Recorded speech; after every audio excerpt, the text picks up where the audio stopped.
哎呦我的妈！Mana iyi.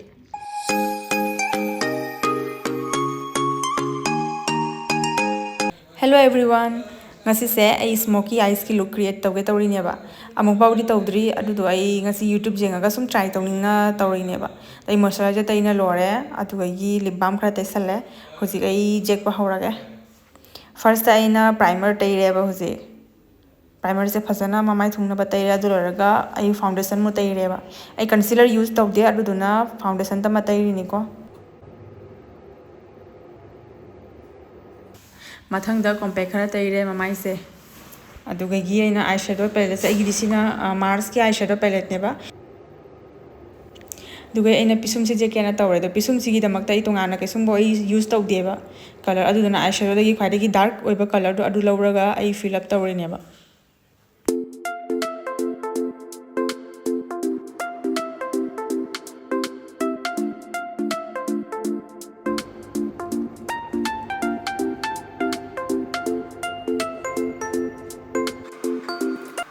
Hoji ai eyeshadow se jek ba hawre ado jengsi kamai taw ba kari man ba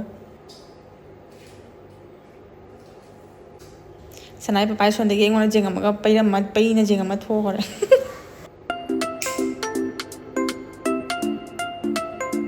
Hoji dana eyeshadow gi wing chingi ba do adu do tapina smudge tawri ne ba haidi smoky look lakna ba gi I was confused to read Malida Mandira is come the Matamatan sum Tauraga Jengsi try.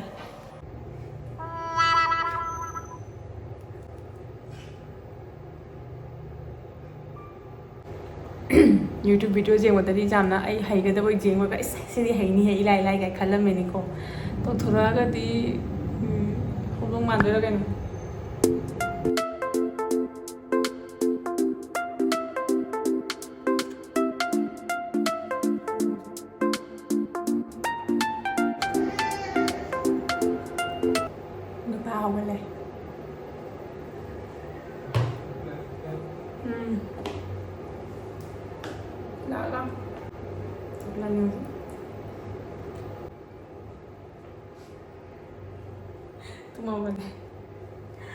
Pacay mayan hindi kamay daw ni. Ay namato minga tawag tawa. Kali. Nungay mo jik.哎呦我的妈Amag ka nun Jing. Nang pa ba dati sana?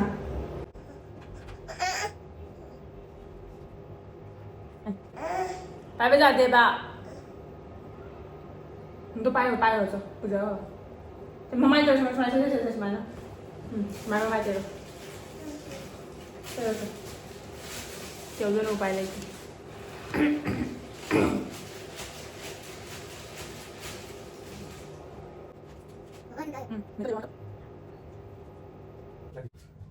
Kasih lo.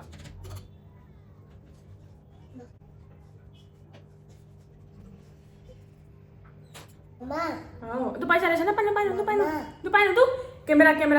Hello, tu hello. Depan. Ah. Mama. Depan. Mama. Mama.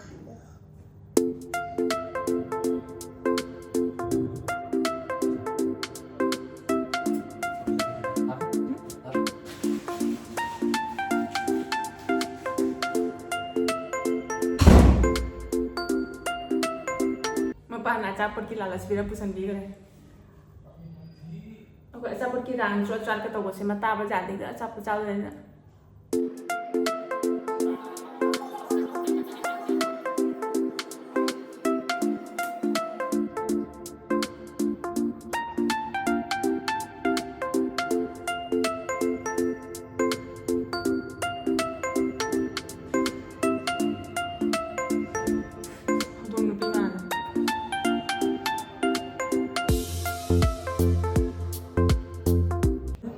Karena SMOkEY es no igual.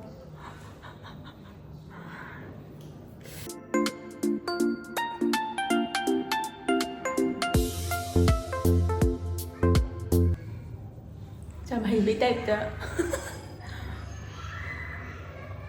ꯃꯤ ꯃꯇꯧ ꯇꯝꯃꯤꯅꯤ YouTube ꯌꯦꯡꯉꯒ ꯌꯨꯇ꯭ꯌꯨꯕꯇ ꯂꯩ ꯇꯧꯕ ꯃꯤꯒꯤ ꯃꯇꯧ ꯇꯝꯃꯤꯅꯤ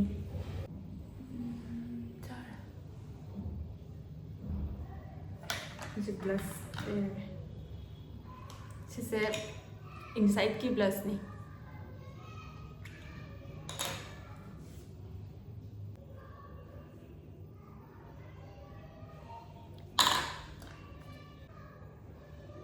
Cam jam desa lo minum nih.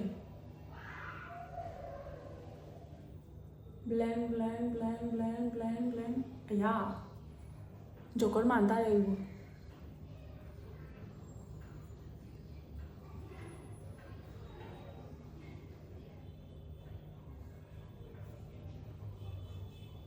Joker mantap ya. Mana dress mana kan juga nampak.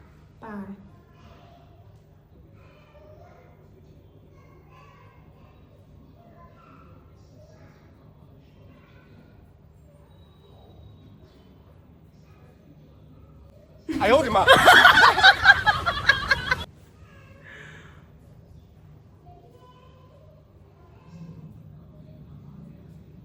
Si phabai bu nem blend hoigi. Te thok pa jai.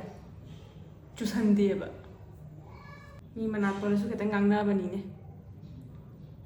Swai ji gara kan.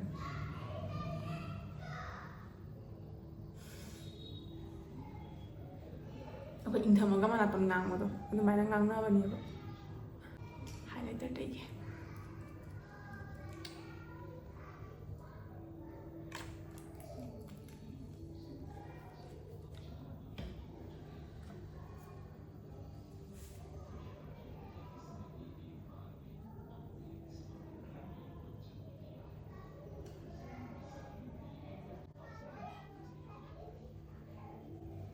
Wow, highlighter sih mong tay.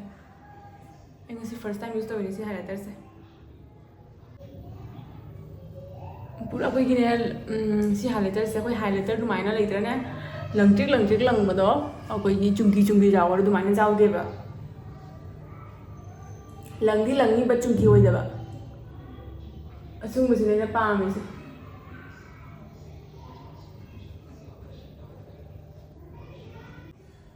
Jeng itu, hanya lang kok, bat cungki lagi tapi ni jeng.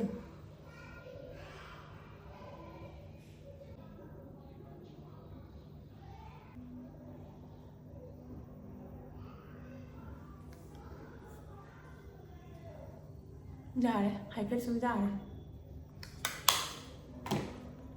Lo chale.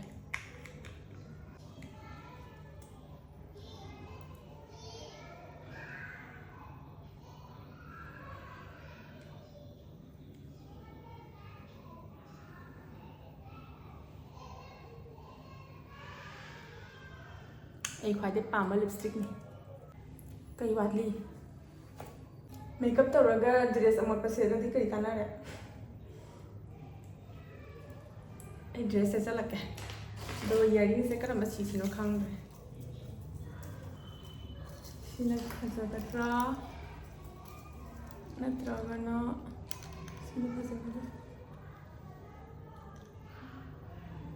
See. Kara Indian look lakna ba. Aina dress ka tawna ko na lujaraga. Take her. Aina pamcha na lujaraga pa. Sesi design ne ba. Kadawni. Take her. Na denge. Sana. Du mana yi. Loi thabak lo sangar. Ai khanghaudre. Ai gi mascara lo thokna ma thabak tawle ram. तो मुझे ऐसी यहीं से चल है real दरी makeup से खरा हाई को कैमरा दरी खंग बंगम देवा कैमरा दना खरा करी हाई मेकअप से जाम न फसना खंग बंगम दे खरा लाइट मेकअप होइना उयेबा पर रियल द उरदी खंगनी इंडियन लुक नि काय टाइटल जरे नि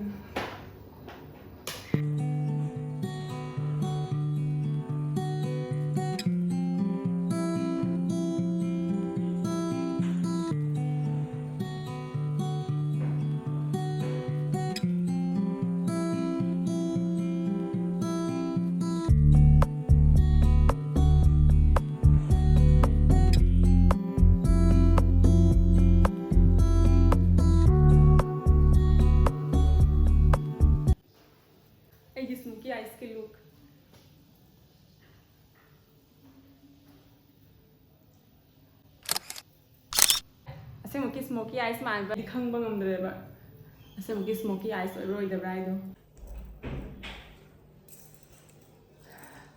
मानबा ट्राइबडी तौजाबनी अदो खंद्रे ओइब्रा ओइदब्रा